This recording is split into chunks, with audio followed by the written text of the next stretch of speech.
Good morning. I'm Bill Hoye. I don't want to get between you and your meal, so please do continue to enjoy your lunch. But I'm pleased to begin our program for the 2015 Scholarship Luncheon. It's great to see so many of our students here who hold named scholarships. They clean up pretty well, I think, and look pretty good this morning.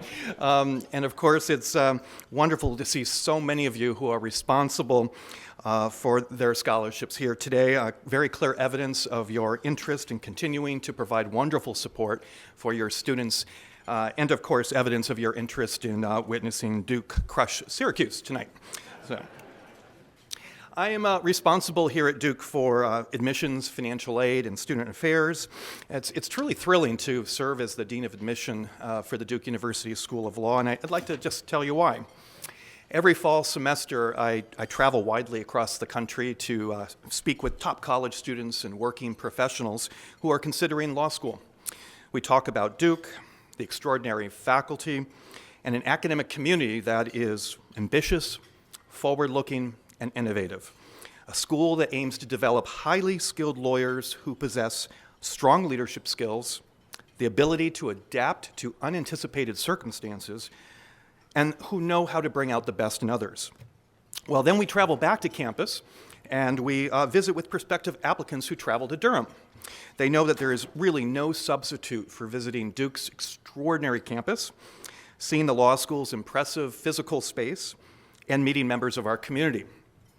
We demonstrate to each prospective student the benefits that flow from a Duke Law education, not only to them personally, but to the legal profession and to society as a whole.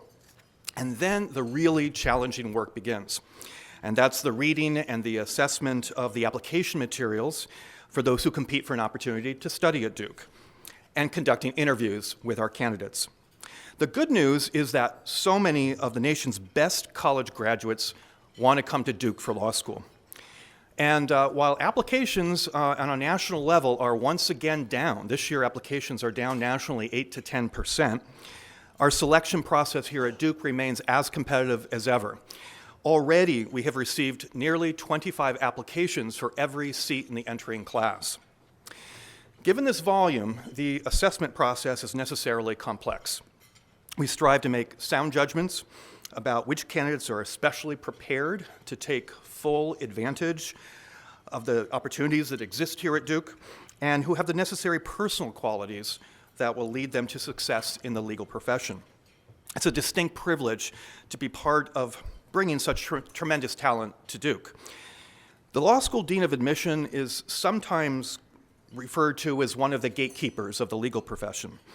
And while it may be true that I am in the position at times to help open the gate for some extraordinary students, it is also true that that gate can swing shut very quickly for those who are simply unable to meet the high cost of a legal education. Indeed, the potential for incurring a high level of debt exercises a strong influence on students who are selecting a law school. It can also tremendously influence their career and life choices after graduation.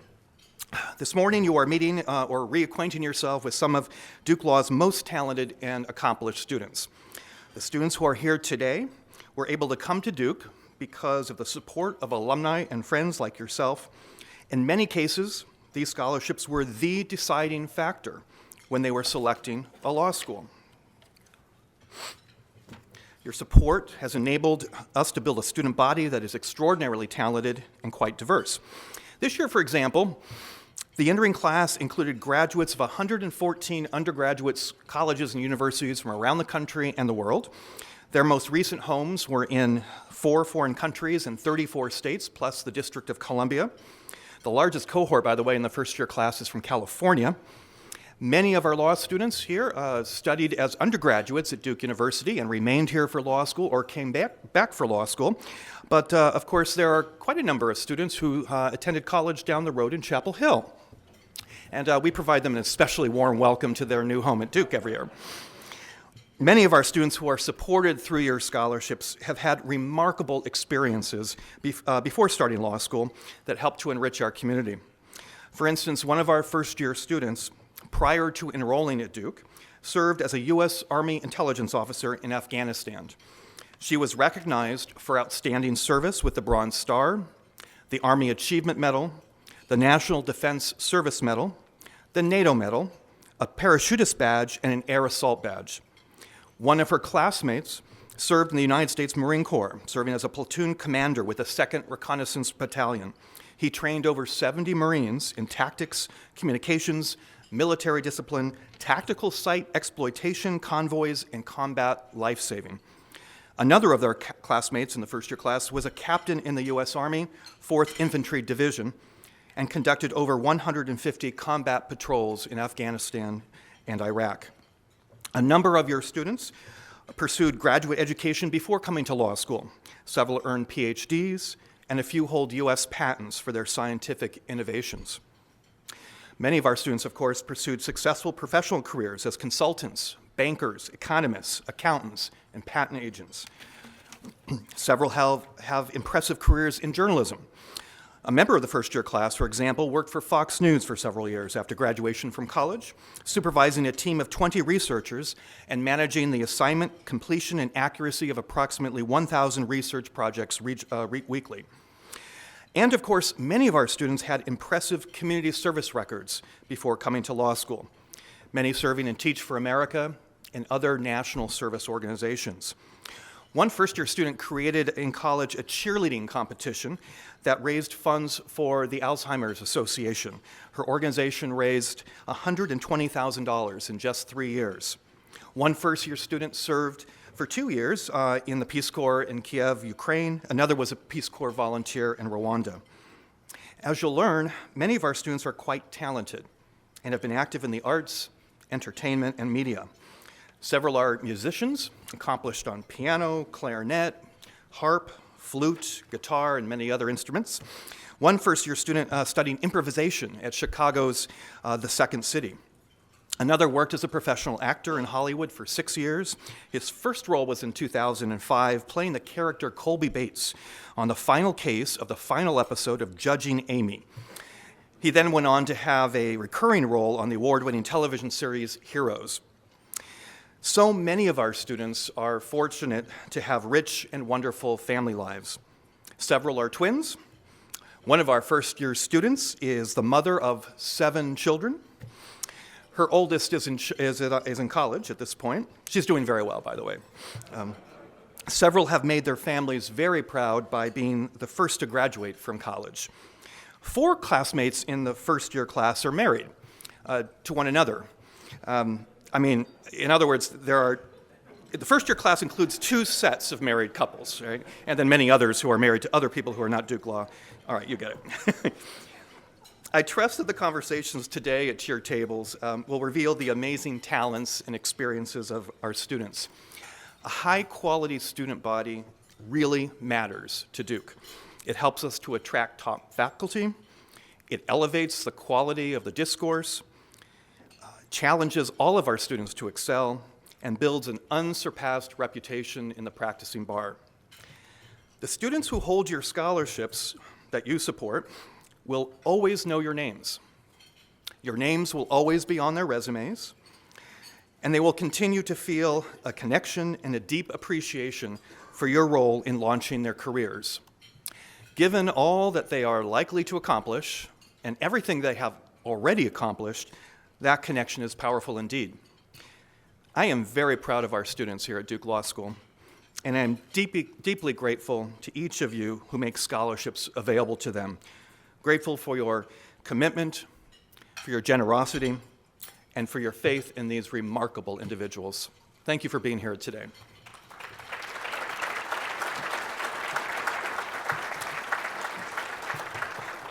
I'd now like to welcome our wonderful Dean, David F. Levi.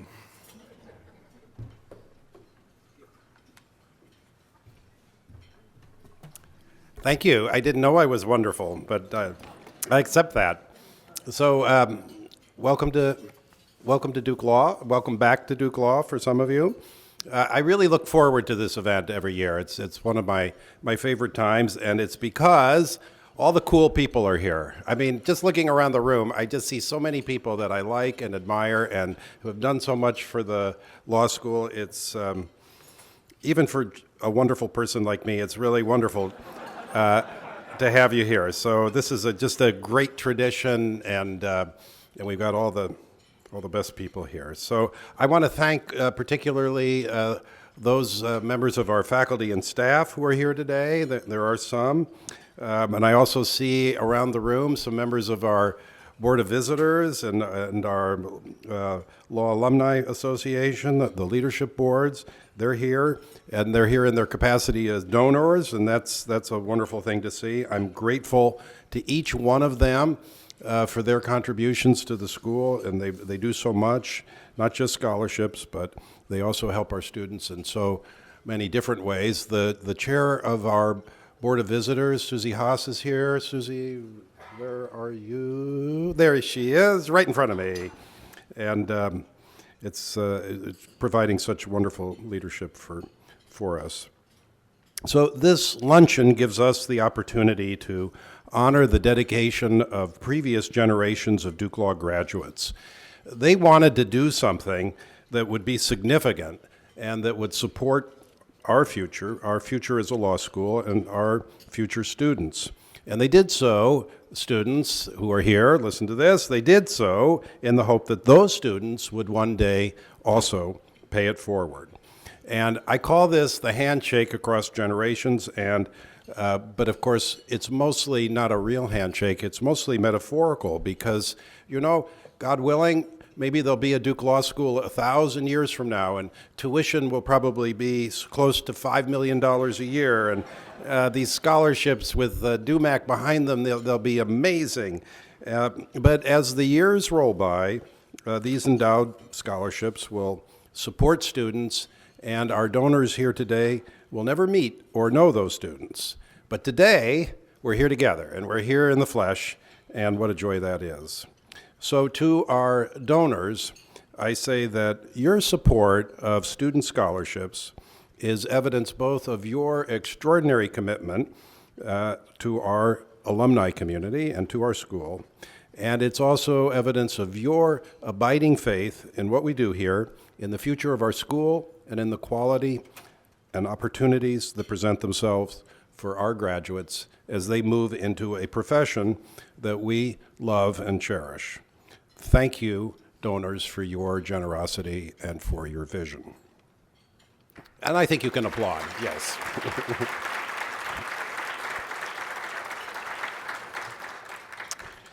So as we acknowledge those that have established scholarships, we also should recognize that financial aid has never been more necessary for our students.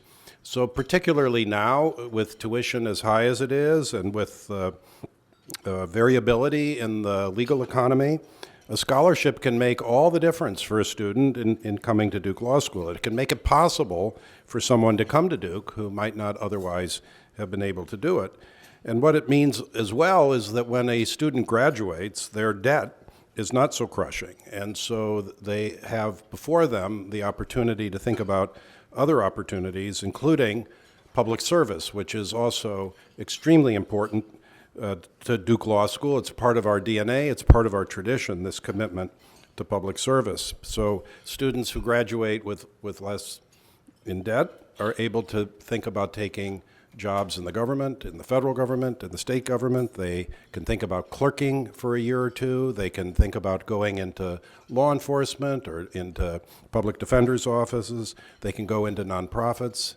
They can think broadly, and they can take the benefit of this education and expand the influence of that education and of our law school throughout our society in so many different ways. So our ability to increase scholarships in recent years, and we have doubled the amount of scholarship support that we are giving. Since I've been dean, we've doubled it from roughly $5 million to now it's nearly $12 million a year. And I couldn't be prouder of anything that we've been able to do in the past few years than this increase in scholarships.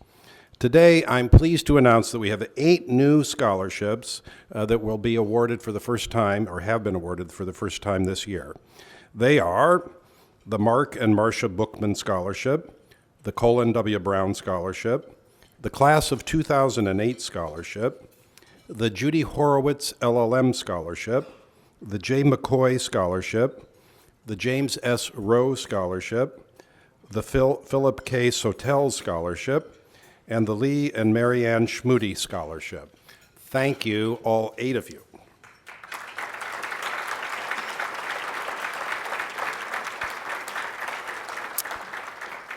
I'm also delighted to announce that 31 new scholarship funds have been created since our last Scholarship Luncheon, so that now we have a total of 133 endowed scholarship funds. That's really wonderful. So let's thank our donors again who've made it possible for these talented and deserving students to come to Duke Law School. Thank you, donors.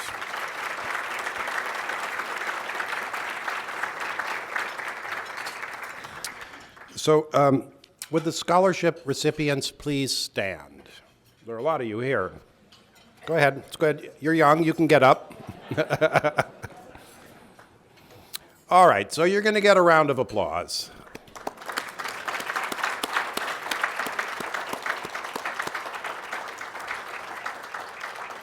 And now you can sit down. Thank you. Okay, so you say, gee, why did anybody applaud me? I mean, what did I do? I got a scholarship. Well, of course, you achieved much already in this point in your lives. You've worked extremely hard to get here.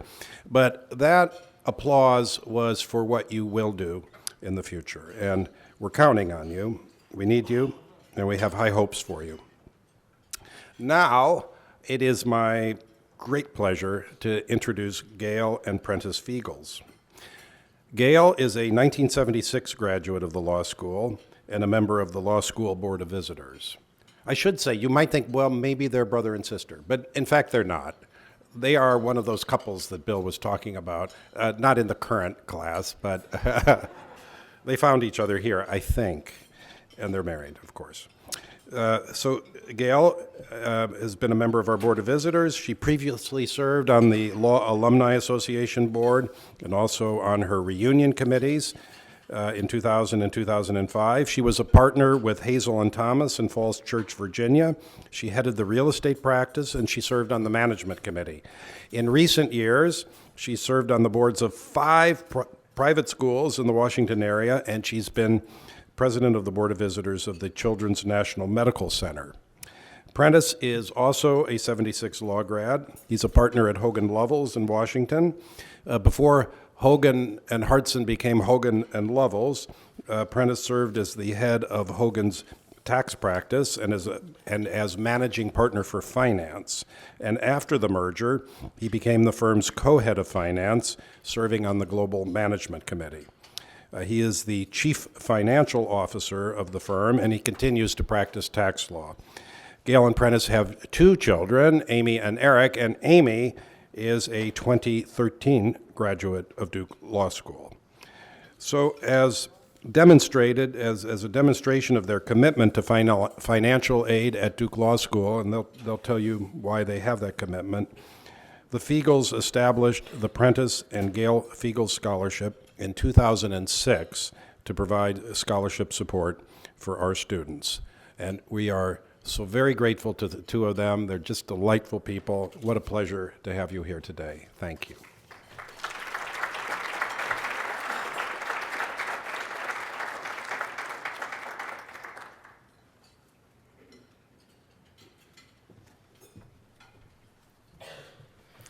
Well, thank you, Dean Levy, for that very kind introduction and for the invitation from Dean Levy and Dean Coates to share with you today our commitment to Duke and financial aid and why we have that. We are honored and pleased to be invited here today. More than 40 years ago, we each set off to North Carolina to begin our studies at Duke Law School. We came from very different backgrounds. Prentiss from a small town in western Massachusetts, I from a small rural community in Missouri. Neither of us had ever been to North Carolina, much less seen Duke. We both arrived in Durham on a typical hot August day with little idea of what lay in store. While we did not know each other, we were both starting law school right after college, with no work experience other than summer jobs. We both had already benefited from financial aid in our undergraduate careers. Prentiss had paid for his scholarship, had paid for his college as an undergraduate at Cornell University with a scholarship through ROTC. I had attended the University of Missouri on a full tuition scholarship. We were both paying for our law school education ourselves. We each had some savings from summer jobs during college, but attending law school would require loans and some type of financial aid. Fortunately, the law school had offered each of us a combination of loans and grants so that we could embark upon our legal studies at Duke. Were it not for that, neither of us would have been able to attend Duke Law. We have a tag team today. Well, if I can take a step back to that hot August day in 1973, at the time Duke offered very, very limited housing for graduate students. It was at the time a rather ugly red brick building on Swift Avenue. Some of you from the older generation will remember it. Having been past it, I am confident it is still standing and it hasn't been renovated at all in 40 years. Because we'd never been to Duke before, our only choice was to look for the graduate student housing through the university, and so we both ended up in the same small apartment complex. I met my two law school roommates that day, and we started moving in our few possessions into our apartment. Gail's two roommates were not law students and wouldn't be arriving for a week. I know this is really hard to believe, but in our class, I believe there were 14 women. And that was a major increase in the number of women attending Duke over the prior year. Things have gotten a lot better on all fronts on that score.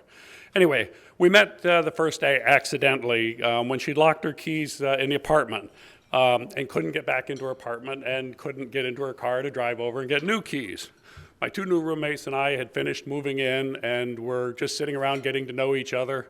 It's been a long time ago, but we were probably enjoying a cold beer on a hot August day when Gail sheepishly knocked on our door and explained her predicament. She claims to have been mortified. In any event, Yeah, I was. we were all a little taken aback by the fact when she told us her story.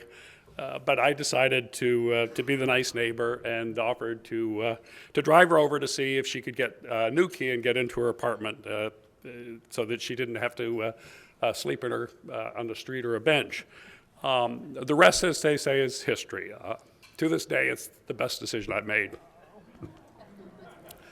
The law school was very different in 1973, but it possessed the same qualities that make Duke so attractive today as a place to study law. Its smaller class size relative to many of the major law schools, a presence on the campus itself rather than located somewhere else in a large city, as are many of the better law schools, a small city environment, easy and comfortable access to the professors, and most important, a relatively friendly atmosphere that encourages friendships and camaraderie with other students to help get through the difficult 3 years that make up law school. We both thrived in law school. For years, we have been able to look back and say we genuinely enjoyed it. Well, not all of it. I don't think any of us ever enjoy the exams and the papers.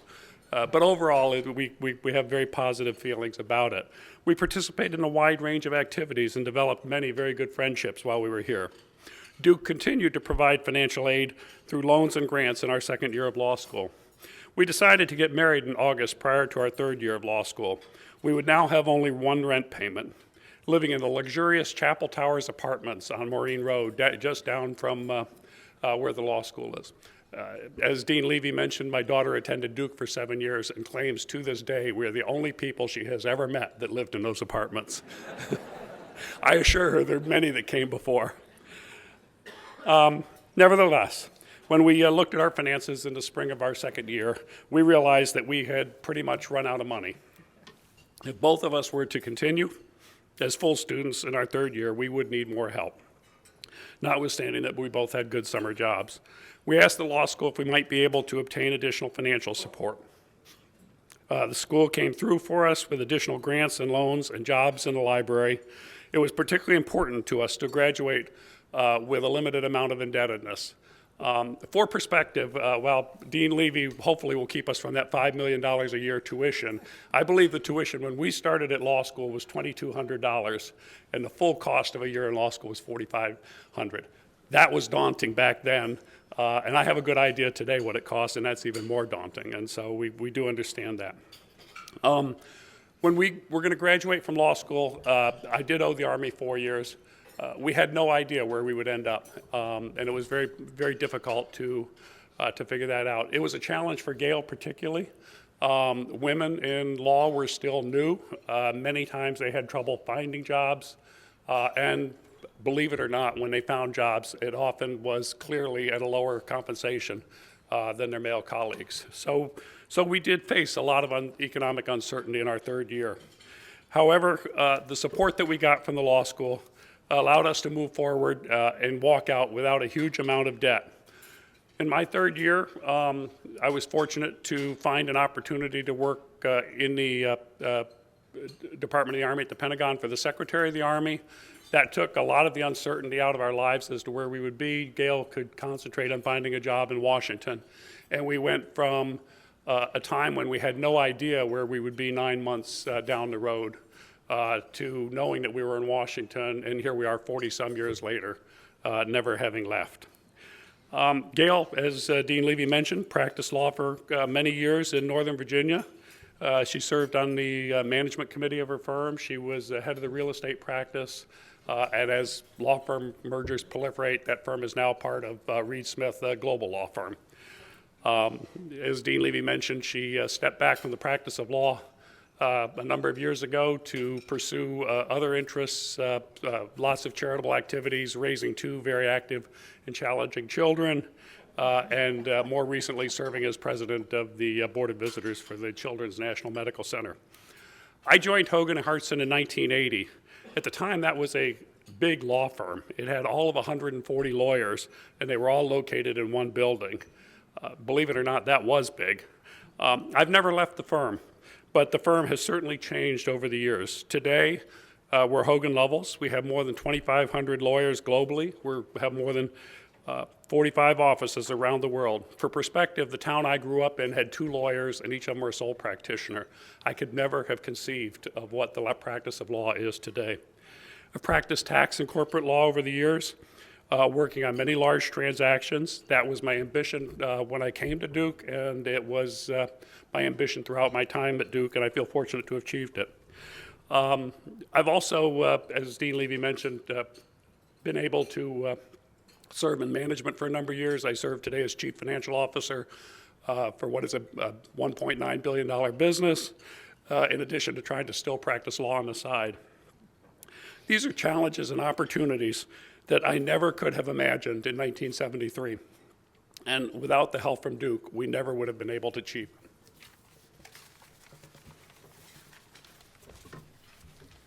So as you can tell from Prentiss's comments, we both feel that we are very fortunate. We've both experienced rewarding legal careers and fulfilling lives. We have been blessed with 2 wonderful children. Attending Duke Law opened many doors for us and helped us pursue our dreams. Our Duke education provided valuable training, not only in how to practice law, but in how to solve problems and be effective leaders in the many areas in which we have both functioned, both in our careers and as volunteers. Through the years, we have increased our level of support for annual giving, and we have supported the various renovation and other building projects that the law school has undertaken.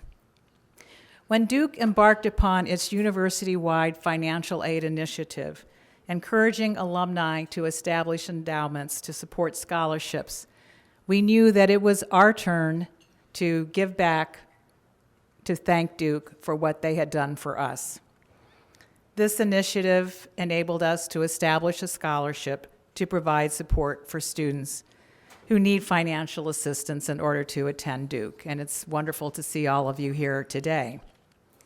We wanted the privilege of changing the lives of even just a few Duke Law students so that they could pursue their dreams and make a difference in a way that might not be possible for them if they have a great deal of indebtedness after graduation from law school, just as Duke had been able to do for us over 40 years ago.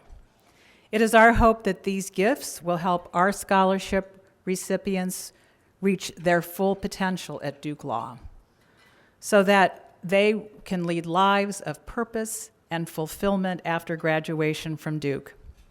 Perhaps someday, one or more of our scholarship recipients will be in a position and will feel inspired to make that same difference for those students who come along behind them here at Duke Law. We are grateful for all that Duke has given us, and we thank you for allowing us to speak to you today. So we now have the pleasure of introducing a member of the class of 2016, Chantal Carlos. Chantal is a Mordecai Scholar.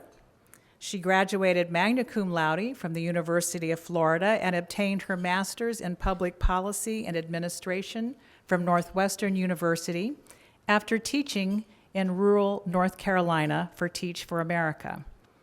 Prior to starting law school, Chantal completed a 2-year fellowship with the Duke Endowment. Here at Duke Law, Chantal is on the Moot Court Board, the Mock Trial Board, the Editorial Board of Law and Contemporary Politics, and is a case manager with the Innocence Project. Chantal is also a research assistant for Professor Marin Levi. Chantal will work next summer as a summer associate at Kirkland and Ellis in Washington, D.C. Certainly an impressive background. So please welcome Chantal.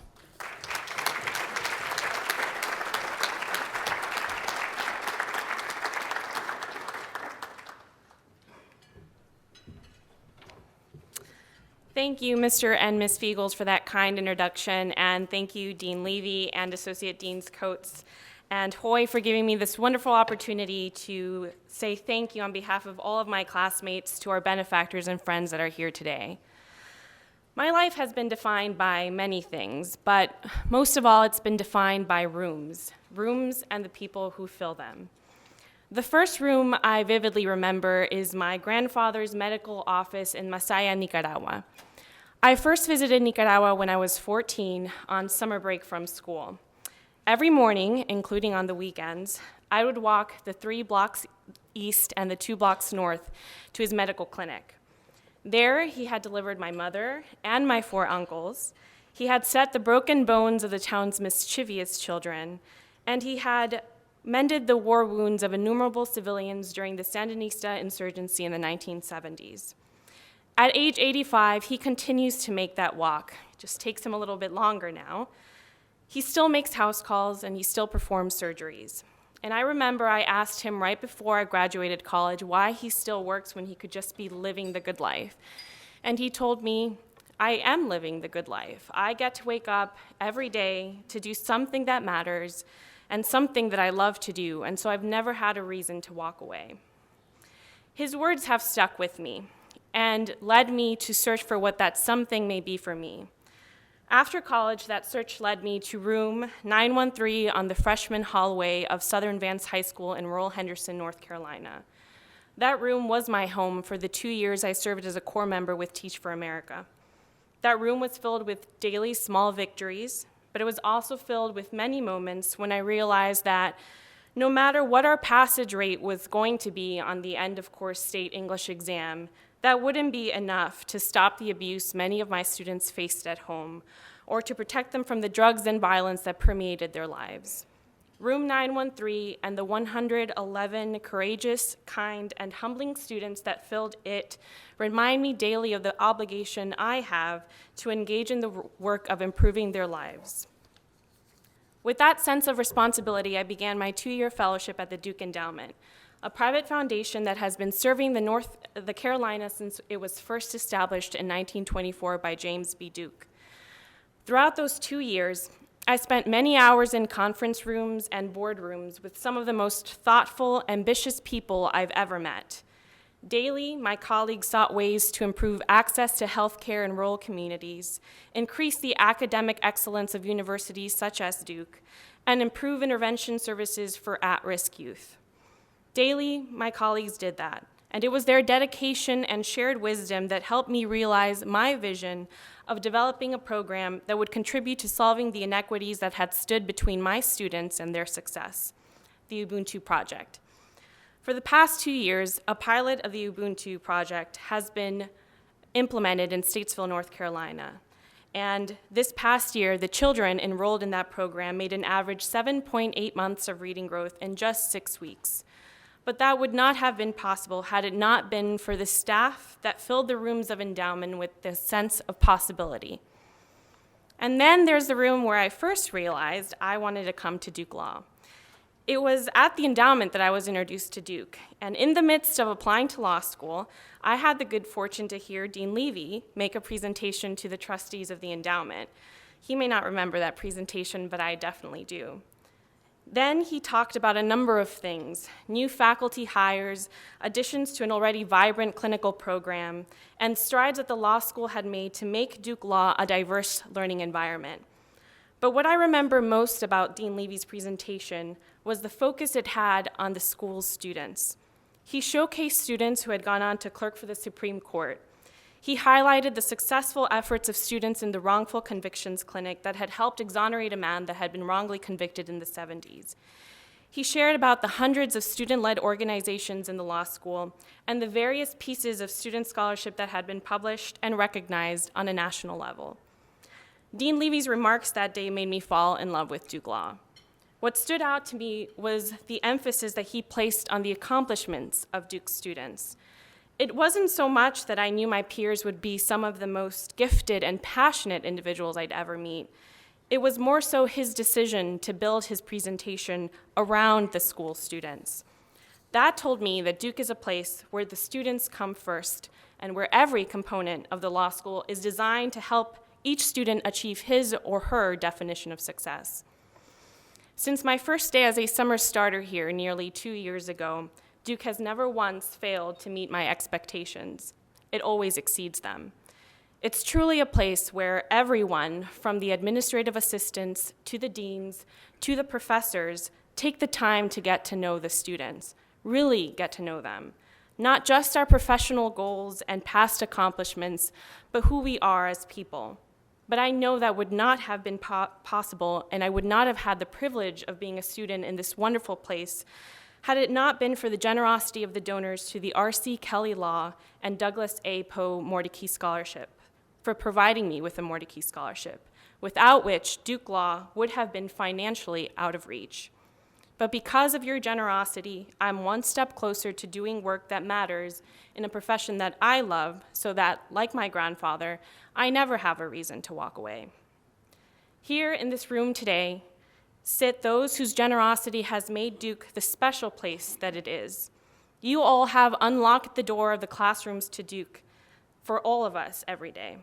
It's because of you that my peers and I have this amazing opportunity to learn the practice of law in a place that encourages us to think creatively, to be enthusiastic, and to transform whatever space we find ourselves in. It's because of you that we are able to learn from exceptional professors every day. It's because of you that we have an opportunity to pursue clerkships, to argue cases before federal judges, and help free the wrongfully convicted, and to produce student scholarship that explores our intellectual interests. Your kindness and generosity made Duke Law not only a choice we wanted to make, but a choice that we could make. On behalf of all of my fellow scholarship recipients, thank you. Thank you for what you have done for us and what you continue to do. It is our duty that we take wholeheartedly to pay it forward to the future generation of Duke Law students. Thank you.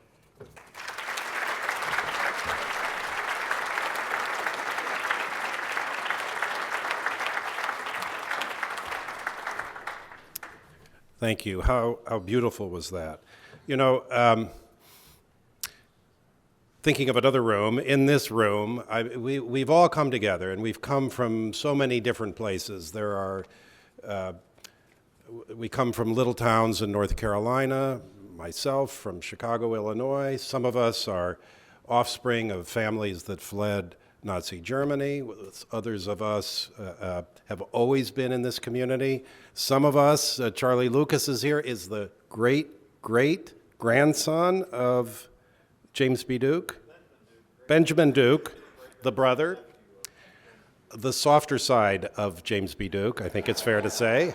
And and of course a tower of support to the law school at the Duke Endowment. And you know, we all have our different backgrounds, but we've come here together to form this community for this law school and to do so much that is good for one another, and we hope for the legal profession and for the world. Thank you, Feagles. That was really lovely. Thank you for all that you do. Chantal is such a great example of what we're trying to accomplish here. All the students in this room, we're proud of you. To whom much is given, much is expected, and we expect much of you. But we know you won't disappoint. We're already proud of you. I thank all of you for being here today. Thank you for all that you have done for Duke Law School and all that you will do. Thank you.